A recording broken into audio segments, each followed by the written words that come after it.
오늘의 주제는 서울의 AI 감시자입니다. 빛의 속도로 퍼져나가는 디지털 범죄. 정말 끔찍하죠.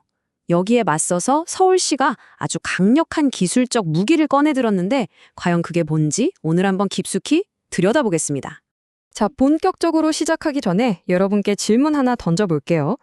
빛의 속도로 퍼지는 범죄, 이거 대체 어떻게 싸워야 할까요? 특히나 인터넷에서 한번 퍼지기 시작하면 이건 뭐 걷잡을 수가 없잖아요. 디지털 성범죄 같은 것들 말이죠. 정말 막막하고 어려운 문제입니다.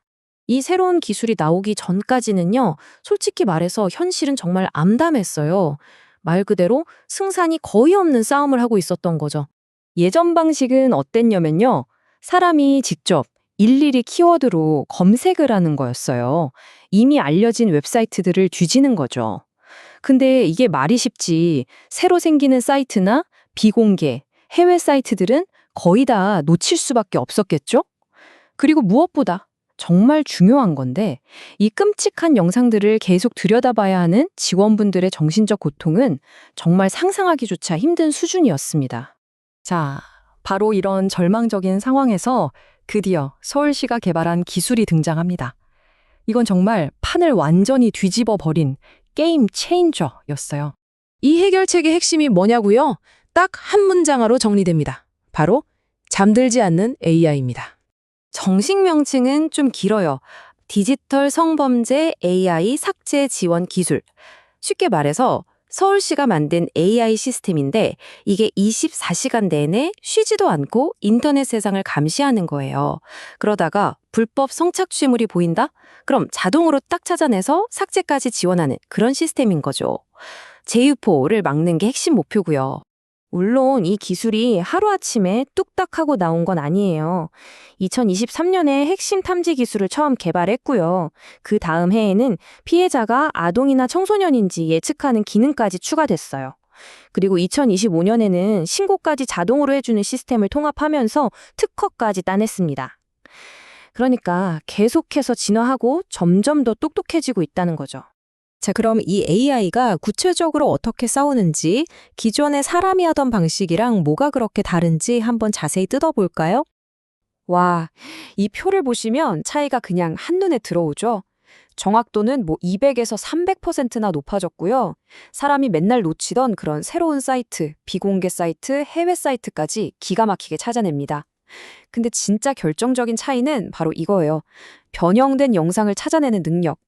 사람은 원본 영상이 없으면 막 교묘하게 바꾼 복제본이나 딥페이크 같은 건 찾기가 거의 불가능하거든요. 근데 AI는 그걸 해냅니다.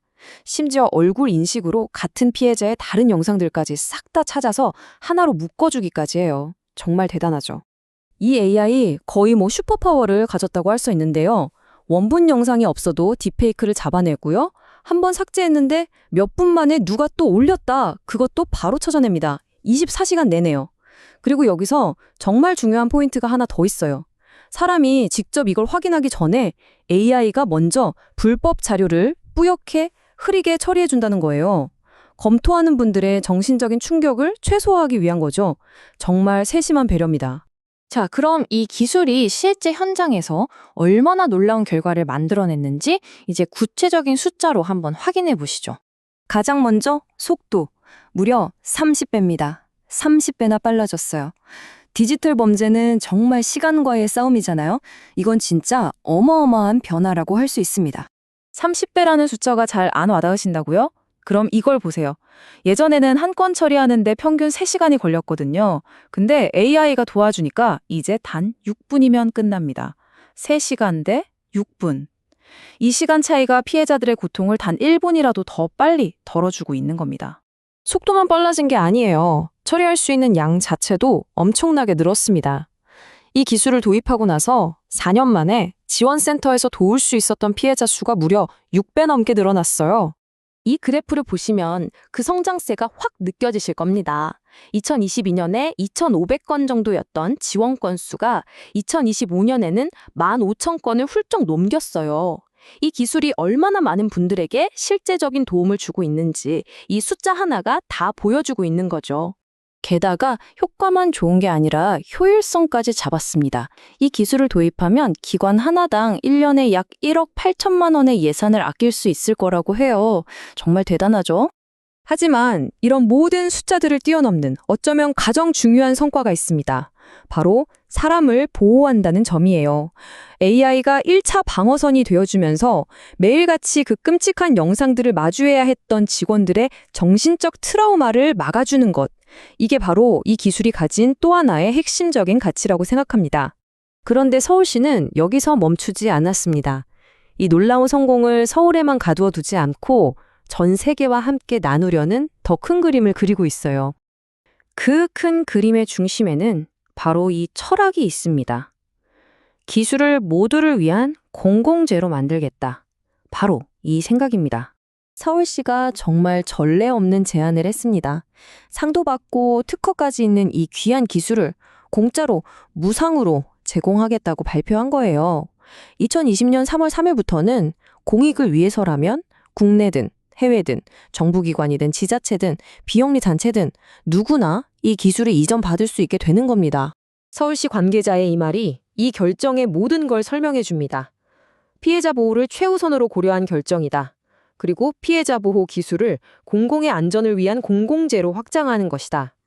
그러니까 이건 어떤 이익을 따져서 한 결정이 아니라 오직 피해자 보호라는 가장 중요한 가치를 지키기 위한 것이라는 거죠. 우리 사회 전체의 안전을 위해서요. 자, 오늘 이야기를 마무리하면서 마지막으로 여러분께 질문을 하나 던지고 싶습니다. 만약 서울시의 이 사례처럼 우리가 가진 최고의 기술들을 내 것이 아니라 우리 모두의 것, 즉 공공재로 여기기 시작한다면 지금까지 이건 도저히 해결 못해 라고 포기했던 문제들 중에 또 어떤 것들을 해결할 수 있게 될까요? 한 번쯤 깊이 생각해 볼 만한 질문인 것 같습니다.